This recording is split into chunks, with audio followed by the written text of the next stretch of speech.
Hello दोस्तों, आप सबका स्वागत है एक बार फिर से एस्ट्रो गुरु चैनल पर। आज आप सभी के लिए एक और टैरो सेशन में लेकर आया हूं और आज का विषय, चूँकि सावन का महीना चल रहा है तो सावन के महीना से ही संबंधित है, भगवान शिव से संबंधित है। आज का विषय है कि आपके लिए भगवान शिव का आशीर्वाद। आज की इस रीडिंग के लिए दो पाइल्स को बनाया गया है जिनके सिंबॉलिक्स आपकी स्क्रीन के ऊपर एक साथ दिखाए जा रहे हैं। पाइल नंबर 1 डमरू और पाइल नंबर 2 अर्धचंद्र। ये दो चीज़ें भगवान शिव से सीधे संबंधित हैं। दोनों आपकी स्क्रीन पर, दोनों में से जो अच्छा लगे उसे अपनी पाइल की रीडिंग मानिए और अकॉर्डिंगली आज की रीडिंग को देखिए। ये आपके साथ रेजोनेट करेगी। हर बार की तरह इस बार भी टाइम स्टैम्प्स को डिस्क्रिप्शन और कमेंट सेक्शन दोनों जगह दिया गया है ताकि आपको सुविधा हो जाए। अपनी पाइल की रीडिंग पर डायरेक्ट पहुंचने के लिए टाइम स्टैम्प पर क्लिक कर दीजिए, वीडियो आगे चला जाएगा और आप डायरेक्टली अपनी पाइल की रीडिंग पर पहुंच जाएंगे। जो लोग आज मुझसे पहली बार जुड़े हैं उनका मैं एस्ट्रो गुरु चैनल पर बहुत बहुत स्वागत करता हूं। आप सभी इस चैनल को सब्सक्राइब जरूर करिए, बेल आइकन भी प्रेस करिए, क्योंकि जब आप बेल आइकन प्रेस करते हैं तो नए वीडियोस की नोटिफिकेशन आपके फ़ोन में आनी शुरू हो जाती हैं। और मेरे रेगुलर व्यूवर्स और सब्सक्राइबर्स, आप सभी के सहयोग और प्यार के लिए बहुत बहुत आभार। आगे बढ़ने से पहले आपको बता दूं कि मैं एक प्रोफेशनल एस्ट्रोलॉजर, एक प्रोफेशनल टैरो रीडर भी हूं। तो आपकी स्क्रीन पर यह नंबर जो आ रहा है इसके ऊपर आप संपर्क कर सकते हैं अगर आपको अपने लिए एक पर्सनल टैरो रीडिंग सेशन चाहिए या अपनी कुंडली आप मुझे दिखाना चाहते हैं। ये व्हाट्सएप नंबर है तो इस पर कॉल नहीं करना है, इस पर मैसेज करिए। मैसेज के थ्रू सारी इन्फॉर्मेशन मेरी टीम मेंबर आपको प्रोवाइड करेगी और आपकी हेल्प करेगी मेरे साथ आपके सेशन को बुक करने में। तो चलिए आज की रीडिंग को शुरू करते हैं और आपकी पाइल में मिलते हैं।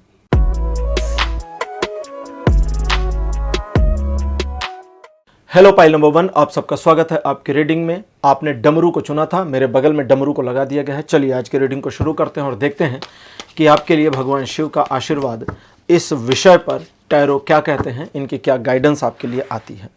कार्ड नंबर 1 आपके लिए appear page of cups. Second position पर आपके लिए जो कार्ड अपीयर है यह है जस्टिस।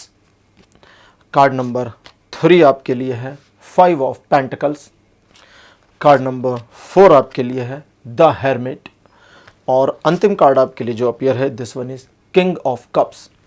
तो 5 कार्ड ट्रेडिशनल टैरो डेक से आपके लिए अपीयर हो चुके हैं। पिछले कुछ समय से आप किसी एक ऐसी सिचुएशन का सामना कर रहे थे, अभी भी चल रहा है, जिसमें आपको निकलने का मार्ग नहीं मिल पाया। थोड़ा ऑब्जर्वेशन आपकी अच्छी हुई है, थोड़ा बेहतर आपने सोच विचार करना शुरू किया है। अब जल्दी ही आपको सिचुएशन में निकलने का मार्ग मिल जाएगा। आपके जीवन में काफ़ी कुछ बेहतर शिव जी की कृपा से हुआ है। बहुत कुछ आपने अचीव किया है, अपनी गलतियों से काफ़ी कुछ खोया भी है, तो उन सारी चीज़ों को भी यहाँ पर रीडिंग में दिखा रहा है। लेकिन चूंकि आज का विषय है भगवान शिव का आपके लिए क्या आशीर्वाद है, तो सीधी सीधी बात, भगवान शिव का आशीर्वाद आपके साथ इंटरकनेक्टेड दिखता है। एक जुड़ाव दिखता है आपका उनके साथ, उनका आपके साथ, जो जुड़ाव लगातार आपके लिए ब्लेसिंग्स में बना है, जिसका सिम्टम आप पास्ट में भी देख सकते हैं। जहाँ पर कई मामले, जहाँ पर आपके साथ इनजस्टिस होते होते बचा, आप अन्याय के पात्र हो सकते थे, लेकिन चीज़ें न्यायपूर्ण तरीके से सॉर्ट आउट हो गई। और कई मामलों में जहां आपको मदद की ज़रूरत थी, सिचुएशनली आपको मदद मिल गई और लोगों ने आपकी मदद करना अपना कर्तव्य भी समझा। अब आज की हम ओरेकल डेक लेते हैं और देखते हैं कि ओरेकल डेक इस पर क्या कहती है। यानी ओरेकल डेक इन्फॉर्मेशन देगी कि भगवान शिव का आपके लिए जो आशीर्वाद है वो क्या है। शिव आपसे कुछ चाहते हैं तो क्या आपको उन्हें अपने पक्ष में बनाए रखने के लिए क्या करना चाहिए। आज की ओरेकल डेक है ओरेकल यौगिक पाथ। पहला कार्ड आपके लिए appear Shri Ganesh. Card number 2 आपके लिए जो अपीयर है यह है शिव, भगवान शिव का नटराज स्वरूप। कार्ड नंबर 3 आपके लिए जो अपीयर है यह है मूलाधार। 4th पोजीशन पर आपके लिए जो कार्ड है यह है भक्ति। कार्ड नंबर 5 यानी लास्ट कार्ड आपके लिए है काफ। जैसे कई बार कहते हैं ना कि आप स्वयं में बस अपने को स्थिर रखें और चीज़ें आपके चारों तरफ परिधि में घूमेंगी, वही यहाँ रीडिंग कहती है। वही चीज़ यहाँ आपके लिए आ रहा है। सबसे पहले आप अपने आप में जो शिव के प्रति आपकी श्रद्धा का भाव है, या एक किसी टारगेट के लिए कोई आपका लक्ष्य है, उसकी प्राप्ति के लिए आप भगवान शिव की भक्ति करते हैं। जैसे लड़कियां सोमवार के व्रत उठा लेती हैं कि 16 सोमवार करेंगे, 21 सोमवार करेंगे, है ना। कई बार लोग त्रयोदशी के व्रत करते हैं कि सुख शांति समृद्धि घर में रहे। बहुत सारे लोग हैं मेरे जैसे, मंडे को व्रत करते हैं कि बस शिव हैं तो शिव का व्रत करना चाहिए और व्रत करने का कोई पर्पज नहीं है। ठीक है। अब सबसे पहले पर्पज लेस वाले मामले में आते हैं। कहते हैं कि शिव कहते हैं कि आपको स्वयं में, तुम्हें स्वयं में बहुत ज़्यादा इसका प्रेशर नहीं लेना चाहिए, और जहाँ पर तुम पर्पजलेसली जुड़े हो मेरे साथ में, वहाँ पर तुम अपने जुड़ाव को बनाए रखो, बस इतना ही काफ़ी है। और बस आपको उतना ही बनाए रखना है जहाँ पर्पजलेस हैं। बहुत सारे लोग हैं जो बस भक्ति भाव से हर सोमवार जाके जल चढ़ा कर आ रहे हैं, कुछ नहीं चाहिए, कुछ नहीं मांग रहे, बस भगवान कृपा बनाए रखिए। तो कहते हैं उस पर्पज में ही बने रहो, वो पर्पजलेसनेस जो है उसी पर्पज में बने रहो, बस उतना काफ़ी है। जिन मामलों में वे कहते हैं आप किसी पर्पज से जुड़ रहे हैं, उन मामलों में आपको ध्यान रखना है कि आप अपने जुड़ाव को उतने टाइम तक के लिए कंटिन्यू रखें और भटकाव न लेकर आए। भगवान शिव का आपके लिए जो आशीर्वाद है उसके अकॉर्डिंग आपका स्वयं स्व मार्गदर्शन हो, इसकी पॉसिबिलिटी आपके जीवन में बनने लगेगी, बन रही है, शुरू हो गई है। आने वाले समय में आप किसी टारगेट को अचीव करें या कुछ एक स्थायित्व, स्थापित चीज यानी कि एक स्टेबिलिटी किसी मामले में प्राप्त कर जाएं, इसकी पॉसिबिलिटी। परिवार में चीज़ें पॉजिटिव हो जाएंगी, लोगों का सहयोग सपोर्ट मिलेगा, डिसीजन लेने में चीज़ें आपके पक्ष में रहेंगी, और आपकी अपनी एनर्जी और अपनी ऑरा का जो मामला है उसमें आपको न सिर्फ पॉजिटिविटी मिलने वाली है, बल्कि आपको एक ऐसा लाभ मिलेगा जिससे आप सिचुएशन को एक पॉजिटिविटी में कहें या कहें एक श्वेत ऑरा के रूप में, यानी कि जो हमारा ऑरा होता है नॉर्मली किसी भी इंसान का ऑरा ग्रे कलर का हो जाता है, ठीक है। नॉर्मली ब्लैक ऑरा का मतलब कि मृत्यु नज़दीक आ गई है, तो नॉर्मली हमारा ऑरा ग्रे कलर का होता है, वाइट से वाइट नहीं होता और ब्लैक और वाइट दोनों के बीच में होता है। तो आपके ऑरा में श्वेत यानी सफ़ेदी यानी वाइटनेस आनी शुरू हो जाए, उसकी पॉसिबिलिटी बनेगी। लेकिन कहते हैं कि ये तब होगा जब आप अपने अंदर की एंजाइटी को कंट्रोल कर ले जाएं। एंजाइटी हमारी दो तरह की होती है, एक जो स्वयं आ रही है, दूसरी जो हम क्रिएट कर रहे हैं। प्रॉब्लम जो स्वयं आ रही उससे नहीं होती, जो हम क्रिएट कर रहे हैं उससे ज़्यादा समस्या हो जाती, क्योंकि फिर वो जो हम क्रिएट कर रहे हैं हम उसे रोक नहीं पाते। जो अपने आप आ रही वो तो अपने आप आ रही, अपने आप चली जाएगी थोड़े समय में, लेकिन जो हम क्रिएट कर रहे हैं वो लॉन्ग लास्टिंग होती है, उससे थोड़ा दिक्कत है, तो उसे मैनेज करना है। इस बात को समझें कि आप भगवान शिव की आप पर कृपा लगातार बनी है, इसलिए आप अपने को स्टेबल रखें। पर्पज के हिसाब से किसी कार्य की पूर्ति के लिए अगर आप कोई भक्ति भाव करते हैं, कोई रिचुअल कर रहे हैं, कोई पूजा कर रहे हैं, कोई व्रत इत्यादि कर रहे हैं, तो उसे पूरी श्रद्धा के साथ उतने समय के लिए करते रहिए। उसमें फिर हिला हवाली मत करिए, उसमें गड़बड़ियां मत करिए। इन चीज़ों के अलावा शिव जी का जो आपके साथ आशीर्वाद कनेक्टेड है, उसमें एक चीज़ है कि आपके अंदर उनके प्रति जो भक्ति का भाव है उसे आप भी महसूस करें। आप दूसरों को महसूस ना कराएं, किसी को दिखाएं नहीं, स्वयं में महसूस करें, वो आपके लिए बहुत फ़ायदेमंद होने वाली है। साथ ही साथ आपको इस बात का ध्यान रखना चाहिए कि आपको भगवान शिव के पूरे स्वरूप को स्वीकार कर लेना है। भगवान शिव का जो पूरा स्वरूप है वो थोड़ा भयंकर है, ठीक है। बहुत सौम्यता नहीं है शिव में, शिव विध्वंस के देव माने गए हैं, ठीक है। तो शमशान की भस्म शरीर पर लगाए हुए, वाघांबर यानी कि बाघ के चर्म को शरीर पर लपेटे हुए, जटा सिर के ऊपर बालों की बनाए हुए, जटा का जो शाब्दिक अर्थ है उसे समझें। अगर बालों को संवारा ना जाए, ठीक है, उन्हें उलझने के लिए यूं ही छोड़ दिया जाए तो वे जटा बन जाती हैं। जटा मतलब एक दूसरे से जुड़ जाती हैं। तो बालों की जटा बनने का मतलब है वो बहुत सुंदर नहीं दिख रहे हैं, वे थोड़ा विभत्स स्वरूप में आ गए हैं। और शिव का जो शरीर है वो भी कोई हल्की फुल्की कद काठी नहीं है, भीमकाय रूप है उनका। तो ऐसे स्वरूप को देख के डरा जा सकता है, लेकिन इतना होने के बावजूद ये अगर हम इसको कहें कि ये सारी निगेटिविटी होने के बावजूद शिव से सुंदर कोई नहीं, तो अतिशयोक्ति नहीं होगी। इसीलिए सत्यम शिवम और सुंदरम कहते हैं कि जो सत्य है, जो ट्रुथ है वो शिव है। शिव का अर्थ हुआ जो नष्ट नहीं हो सकता, जो कभी विनष्ट नहीं होगा, जिसका कभी विनाश नहीं हो सकता, जिसकी कभी मृत्यु नहीं होनी है, जो कभी शव नहीं होगा, वो शिव है। तो जो सत्य है वही शिव है, यानी शिव ही सत्य स्वरूप है। शिव के अलावा सत्य कुछ भी नहीं इस दुनिया में। और जो सत्य है, जो शिव है, जो कभी नष्ट नहीं होगा। दुनिया में उससे सुंदर कुछ नहीं, क्योंकि सब कुछ नष्ट हो रहा है। विज्ञान भैरव तंत्र में एक जगह शिव कहते हैं कि देवी प्रत्येक आभास सीमित है। सीमित है मतलब थोड़े टाइम के लिए है, और सर्वशक्तिमान में विलीन हो रहा है। हर एक चीज नष्ट हो रही है। मैं भी, आप भी, जिस उपकरण पर आप ये वीडियो देख रहे हैं वो उपकरण भी नष्ट हो रहा है। आज नहीं तो कल हो ही जाना है, कुछ बचना नहीं है, सिर्फ शिव बचेंगे। तो शिव के प्रति जो भक्ति का भाव है वो उनको पूर्णता के रूप में स्वीकार करिए और उनके प्रति अपने भक्ति में अपने को आसक्त करिए। यानी कि अपनी ही भक्ति में स्वयं को स्वयं के प्रति आनंद के अतिरेक में लेकर के आइए। अतिरेक मतलब एक्सट्रीम, आनंद के एक्सट्रीम अतिरेक में लेकर के आइए, और फिर आप देखिए कि आपके अंदर से कुछ नष्ट हो जाएगा। वो जो नेगेटिविटी है वो समाप्त हो जाएगी, वो जो एंजाइटी है वो खत्म हो जाएगी, वो जो एक नकारात्मकता आपके साथ में चल जाती है या आप चला ले जाते हैं वो स्वयं ढह जाएगी।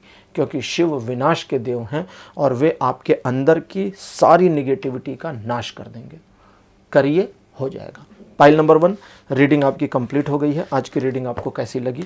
अपने एक्सपीरियंस, अपने अनुभव कमेंट सेक्शन में जरूर लिखिए। इस वीडियो को लाइक करिए, शेयर करिए और चैनल को सब्सक्राइब करना मत भूलिएगा। अगले वीडियो में आपसे फिर मिलूंगा। Bye bye.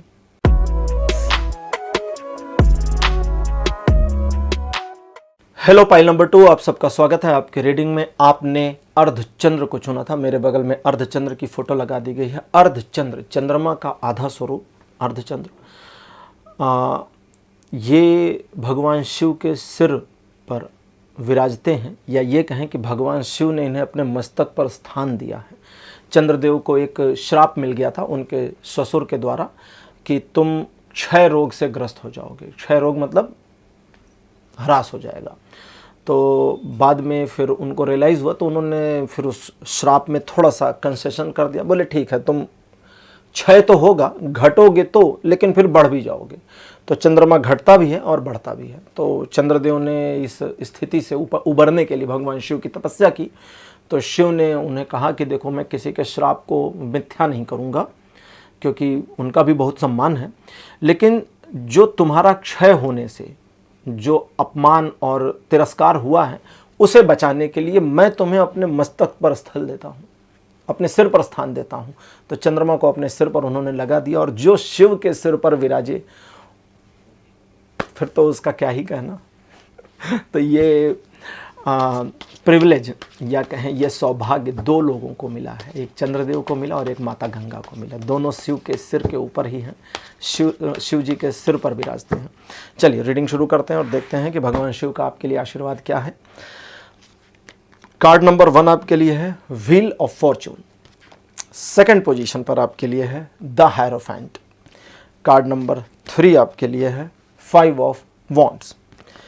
4th नंबर पर आपके लिए है एस ऑफ पेंटिकल्स, और अंतिम कार्ड आपके लिए जो अपीयर है this one is queen of cups.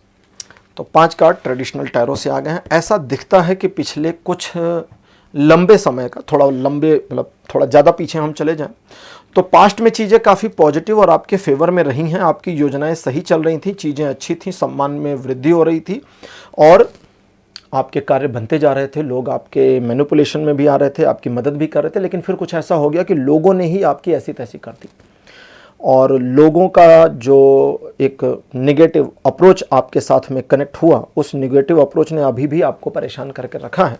जहां आपको लेग पुलिंग, आपके पीछे लोगों का पड़ जाना, ऐसी स्थिति का बनना, और दूसरों का आपके बारे में परसेप्शन का नेगेटिव होना भी शामिल है। लेकिन फिर भी अभी आप फिर उससे ओवरकम करने लगे हैं, यानी एक डाउनफॉल, एक हाई सिचुएशन, फिर डाउनफॉल, और अब फिर सिचुएशन थोड़ी थोड़ी उठनी शुरू हुई है। तो शिव जी का जो आशीर्वाद आपके साथ में है आज की रीडिंग के अकॉर्डिंग, ये कहता है कि अब ये उठाव चलता जाएगा और आपके जीवन में उत्तरोत्तर वृद्धि होती जाएगी, चीज़ें पॉजिटिव होंगी। लेकिन आपको 1-2 चीज़ों पर ध्यान देना होगा, वो ये कि अपने आलस से अपने आप को बचाना होगा। आपके अंदर आलस की भावना पहले से भी रही है, आप अपने आप के साथ भी काफ़ी टाल मटोल करते रहे हैं, तो इस टाल मटोल से अब आपको स्वयं को बचाना होगा, स्वयं को हटाना होगा। यहाँ इस बात को समझना होगा कि सिचुएशन आपके फेवर में है, आपके विरुद्ध नहीं है, बस आप अपने फेवर में आ जाएं और अपनी योजना पर अपने अकॉर्डिंग जैसा आप काम करना चाहते हैं वैसा सचमुच में काम करें, सफलता मिल जाएगी। आज की हम ओरेकल डेक लेते हैं ताकि एडिशनल इन्फॉर्मेशन मिले कि भगवान शिव की कृपा आपके साथ क्या है और उनका आशीर्वाद आपके ऊपर क्या है, और अगर कोई गाइडेंस है तो वो क्या है। पहला कार्ड आपके लिए अपीयर है देवी छिन्नमस्ता। देवी छिन्नमस्ता 10 महाविद्या में से एक है। इनके बारे में और जानने के लिए नीचे वीडियो का लिंक डिस्क्रिप्शन में दिया है, आप देख सकते हैं। सेकंड नंबर पर है ओजस। कार्ड नंबर 3 आपके लिए अपीयर है कृष्ण, भगवान कृष्ण। फोर्थ नंबर पर आपके लिए है सत्व, और अंतिम कार्ड आपके लिए है, ये है माता भुवनेश्वरी। माता भुवनेश्वरी भी 10 महाविद्या में से एक है, और माता भुवनेश्वरी के बारे में भी अधिक जानकारी आपको करनी चाहिए, ठीक है। इनके बारे में बहुत कम लोग जानते हैं। वीडियो का लिंक नीचे डिस्क्रिप्शन में दिया है, देख लीजिएगा। माता भुवनेश्वरी का जो स्थान, निवास स्थान माना गया है, वो माना गया है सूर्य लोक, यानी कि हम रहते हैं पृथ्वी पे, चंद्रलोक में कोई नहीं रहता। चंद्रलोक पे रहते हैं पितृ, ठीक है। अब पितृ रहते हैं तो पितृ अपने स्पिरिचुअल फॉर्मेट में हैं, तो हम उनको देख नहीं सकते कि कैमरा वैमरा लगाएं दिखाई दे जाएं। सूर्य का भी एक लोक है, हो सकता है साइंस कुछ हजार साल बीतने के बाद इसको रिवील करे कि हाँ जी सूरज पे भी कुछ हैं, कुछ जीव हैं। तो सूर्य लोक में देवी भुवनेश्वरी का वास है, ठीक है। और सूर्य लोक में इनका वास होने की वजह से ये, चूँकि सूर्य लोक में वास है तो ये इस यूनिवर्स की, यानी कि हमारी पृथ्वी का जो एक छोटा यूनिवर्स बना ना सौर मंडल, उसकी अधिष्ठात्री देवी मानी गई हैं, कि सब इनकी कृपा से होता है। चलिए शुरू करते हैं।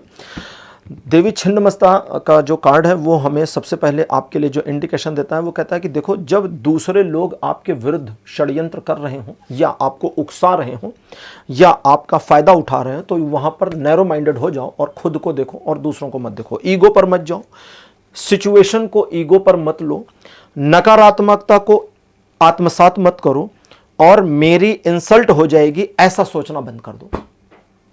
इन छुट-पुट लोगों के द्वारा की गई इंसल्ट या अपमान कोई बहुत बड़ा वैल्यू नहीं रखता है। और सबसे बड़ा जो आपको करना है वो है कि अपने काम पर नियंत्रण करना है। काम एक शब्द है, काम हिंदी का शब्द है, ठीक है। काम पर नियंत्रण रखना है। काम को बहुत बार लोग सेक्स से जोड़ते हैं कि भाई ठीक है, काम शास्त्र होता है तो उसको भी सेक्स कहते हैं, ठीक है। काम में सेक्स आता है, काम जो शब्द है, ठीक है, इसकी जो व्याख्या की जाएगी उसमें सेक्स आ जाएगा, लेकिन काम का अर्थ है हमारी लालसा, हमारा लस्ट को भी काम से जोड़ देते हैं, सेक्स से जोड़ देते हैं। यानी कि हम किस चीज के लिए आतुर हैं, क्या चाहते हैं, किस चीज के प्रति हमारे भीतर में लालच है, कहती उस पर कंट्रोल करो। अगर धन के प्रति है तो ये भी काम है, आप धन के प्रति कामी हो गए।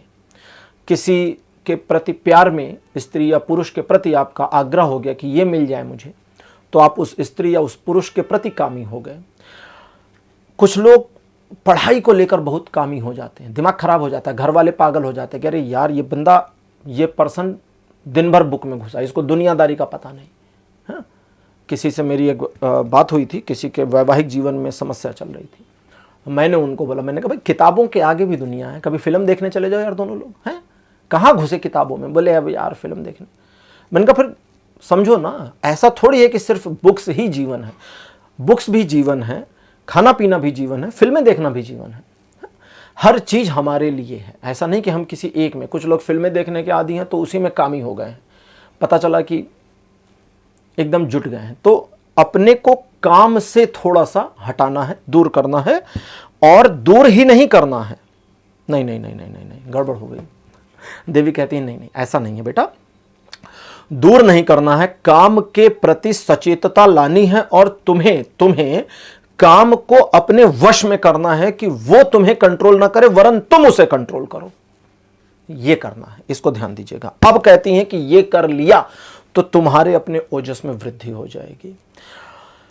देवी छिन्नमस्ता, देवी छिन्नमस्ता माता पार्वती का ही एक स्वरूप है। बात शिव की चल रही है तो मैं क्लियर कर दूं कि शिव से भिन्न नहीं है कुछ भी, ठीक है। माता पार्वती का ही एक स्वरूप है। वे अपनी सखियों के साथ स्नान को गई थी, वहाँ पर सखियों को रक्त पीने की तृष्णा जग गई। तृष्णा मतलब लालच जग गया कि हमें रक्त पीना है। अब उनसे बोली कि हमें कहीं से रक्त ला के दीजिए। वे अपने विभत्स रूप में आनी शुरू हो गई कि भाई अब हमारे रक्त की प्यास चाहिए। अब देवी ने कहा कि ठीक है, हम कोशिश करते हैं, व्यवस्था करते हैं। तब तक वे आतुर हो गई, अधीर हो गई, उलाहना देने लगी कि कैसी माता हो, अपने बच्चों का ध्यान नहीं रख सकती, हमें जो चाहिए दे नहीं सकती। और उस उलाहना का ताप यानी कि उष्णता, गर्मी इतनी बढ़ गई कि देवी नाराज हुई। उन्होंने खड्ग निकाला और अपना सिर काट दिया, और सिर काटा और बायां हाथ आगे किया और सिर बाएं हाथ में गया। गर्दन से 3 रक्त की धाराएं निकली, एक उनके हाथ में जो उनका मुख था स्वयं, एक उसमें, 2 सखियों के मुख में गई। तो ये भी उनके प्रपंच में, इसको मैं प्रपंच कहता हूँ कि ये उनकी लीलाओं का एक रूप है कि उन्हें छिन्न मस्ता के रूप में प्रकट होना था, जहाँ उन्हें यह दिखाना था कि स्वयं के काम पर यदि नियंत्रण नहीं रखे तो स्वयं का नुकसान भी हो सकता है। तो छिन्न मस्ता उस रूप में आ गई थी। तो ठीक है, हम अब स्टोरी में पूरे नहीं जाएंगे, तो इसलिए बताया कि वो देवी पार्वती का ही स्वरूप है। ठीक है, तो आपने अगर ये कर लिया तो आपके ओजस में वृद्धि होगी, और फिर जब ओजस में वृद्धि होने लगे तो आपके अंदर कुछ पॉजिटिविटी आने लगेगी, और जब ये पॉजिटिविटी फील होगी तो आपको क्या लगेगा कि अब अपने को सात्विक रहना चाहिए। मन पवित्रता में आता चला जाएगा। ठीक, मन में पवित्रता का भाव आएगा। सात्विक में आपको अपने भोजन में सात्विकता ले आनी है। शिव का आशीर्वाद आपके साथ वैसे ही जुड़ जाएगा जैसे कृष्ण कहते हैं, मेरे ऊपर शिव का आशीर्वाद आ गया था। अगर भगवान कृष्ण के जीवन की इस घटना को नहीं जानते तो आपको बता दूं, भगवान कृष्ण के संतान नहीं हो रही थी, और भगवान कृष्ण ने भगवान शिव की तपस्या करी थी संतान प्राप्त करने के लिए, तब उनको जाकर के एक संतान की प्राप्ति हुई थी। अब आप कहेंगे भगवान कृष्ण भी भगवान ही थे तो फिर उनको तपस्या क्यों करनी पड़ गई? क्योंकि भगवान होने के अलावा वे मानव रूप में भी थे, तो कुछ मानव की लिमिटेशंस में स्वयं को बंदी बनाकर रखना भी उनके ही कार्यों में एक है। जैसे जब सुभद्रा, भगवान कृष्ण की बहन सुभद्रा की बहू जो थी, उसके पुत्र को, यानी सुभद्रा का बेटा अभिमन्यु, अभिमन्यु के पत्नी उत्तरा के गर्भ में परीक्षित थे, और उत्तरा के गर्भ पर अश्वत्थामा ने ब्रह्मास्त्र मार दिया था और बच्चा पेट में गर्भ में मर गया था। तो सुभद्रा वहां पर उग्र हो गई थी और उन्होंने कहा कृष्ण से कि मैं वो माया हूं जो तुम्हारी माया है, यानी मैं नारी रूप में तो दिखती हूं, लेकिन हे कृष्ण, हे विष्णु, तुम्हारी ही माया स्त्री के रूप में इस धरती पर अवतरित हुई है। अगर तुम कुछ नहीं करोगे तो मुझे करना पड़ेगा। हालांकि सुभद्रा ने कभी भी कोई चमत्कार, कोई ऐसा काम नहीं किया कि वे देवी या भगवान के रूप में दिखाई देती, वे एकदम मानव का साधारण जीवन जीती चली आ रही थी, लेकिन वहाँ गुस्सा हो गई थी। तो कृष्ण ने फिर उस बालक को पुनर्जीवित कर दिया था उसी गर्भ में, और परीक्षित उनका नाम पड़ा था, क्योंकि गर्भ में मृत्यु की परीक्षा देकर उनका जन्म हुआ था। ठीक, तो भगवान कृष्ण के ऊपर भी भगवान शिव की बहुत महती कृपा थी। तो कृष्ण कहते हैं कि तुम्हें वो कृपा प्राप्त हो जाएगी जो मेरे ऊपर शिव की थी, यानी कि आपकी लाइफ की प्रॉब्लम सॉल्व आउट हो जाएगी। और जब ये होने लगेगा तो आपके अंदर सात्विकता का भाव आने लगेगा, लेकिन इस सात्विकता के भाव से स्वयं को टकराना नहीं है, लड़ना नहीं है, चीज़ों को पॉजिटिव होने देना है, और अपने खाने पीने के रूटीन में थोड़ा परिवर्तन, किसी प्रकार का नशा नहीं करेंगे। बहुत सारे लोग कहते हैं कि भगवान शिव भांग का सेवन करते थे तो भैया हम भी भांग पिएंगे शिवरात्रि के दिन। ये बिल्कुल गलत है, बिल्कुल गलत है, बिल्कुल गलत है। भगवान शिव ऐसा नहीं कि भांग का या जो धतूरे का या जो भी है उसका सेवन करते हैं, नहीं। जब उन्होंने विष पी लिया था तो गला जल रहा था, उस जलन को मिटाने के लिए उनके ऊपर दूध अर्पित किया गया, उन्हें भांग दिया गया, धतूरा दिया गया। कहते हैं ना धतूरा क्या है, धतूरा भी एक विष है, किसी को खिला दें मर जाएगा, विष को विष कट कर सकता है, तो धतूरा खा लिया उन्होंने। ठीक है, ताकि थोड़ी जलन उनको कम हो। गला उनका नीला पड़ गया, वो इतना पावरफुल जहर था, विष था कि शिव के गले को नीला कर दिया, और कोई होता तो जल के मर ही जाता। तो ये एक चीज़ थी। तो भगवान शिव जब उनको दुग्ध और जल से स्नान कराया जा रहा था ठंडा करने के लिए, तो उन्हें वो बड़ा आनंदित कर गया। उन्होंने फिर बाद में कहा कि मेरे ऊपर और मेरे शिवलिंग पर जो भी दूध और जल चढ़ाएंगे उन पर मैं कृपा करूंगा, मुझे ये बड़ा प्रिय लगा। उन्होंने ये नहीं कहा भांग और धतूरा भी चढ़ाएंगे तो अच्छा लगेगा, लेकिन ठीक है, भक्तों की कृपा है, भक्तों पर उनकी कृपा है, और भक्तों का एक स्नेह है कि भांग और धतूरा भी अर्पित कर देते हैं। लेकिन अब वो आपके लिए नहीं है कि अब आप उसको खाना शुरू कर दें। ठीक, नहीं तो अगर कोई कहता है कि भाई भगवान शिव को भांग चढ़ाई गई थी, हम भांग पियेंगे, तो मैं कहूँगा भाई धतूरा भी चढ़ाया गया, तो धतूरा भी निपटा लो, काहे छोड़ना उसको भी खा के दिखाओ। तो फिर कहेंगे नहीं नहीं, धतूरा खाएंगे तो फिर चले जाएंगे, फिर ऐसा मत करें ना। तो किसी तरह का नशा नहीं करना, खाने पीने की चीज़ों में सात्विकता लानी है। सात्विकता में अगर आप गृहस्थ हैं, क्लियर कर रहा हूँ, अगर आप गृहस्थ हैं लहसुन प्याज ले सकते हैं। अगर आप गृहस्थ नहीं हैं, आप संन्यास्त हैं, अब आपने अपने जीवन को भगवान को समर्पित कर दिया। मान लीजिए आप गृहस्थ हैं और जैसे कई बार होता है ना कि हमारे घर में कुछ बुजुर्ग लोग होते हैं, ओल्ड एज पर्सन होते हैं, कि उन्होंने अपने मन को पूरी तरह भगवान को समर्पित कर दिया कि अब हम प्रभु के ही चरणों में रहेंगे, अब हमारा समाज, हम रह तो घर में रहें लेकिन अब हमारा दुनिया से कोई लेना देना नहीं है, तो ठीक है, फिर लहसुन प्याज बंद कर दीजिए। और अगर आपका दुनिया से भी लेना देना चल रहा है और आप लहसुन प्याज कंटिन्यू करना चाहते हैं तो कंटिन्यू करें, और अगर छोड़ना चाहते हैं इंटेंशन है कि नहीं मुझे नहीं खाना, तो छोड़ सकते हैं, कोई दिक्कत नहीं है। लेकिन संन्यास्त हैं तो बिल्कुल छोड़ना ही पड़ेगा। और जितनी सात्विकता आती जाएगी उतना आपके, देवी भुवनेश्वरी कहती हैं कि फिर तुम्हें ऐसा प्रतीत होने लगेगा कि न सिर्फ शिव साथ हैं बल्कि उनकी पूरी ऊर्जा तुम्हारे साथ में है और तुम उनके साथ, वे तुम्हारे साथ कनेक्टेड हैं, और चीजें परिवर्तित होती चली जाएंगी और जीवन बेहतर हो जाएगा। पाइल नंबर 2 रीडिंग आपकी कंप्लीट। आज की रीडिंग आपको कैसी लगी, अपने एक्सपीरियंस, अपने अनुभव कमेंट सेक्शन में जरूर लिखिएगा। इस वीडियो को लाइक करिए, शेयर करिए और चैनल को सब्सक्राइब करना बिल्कुल मत भूलिएगा। अगले वीडियो में आपसे फिर मिलूंगा। Bye bye.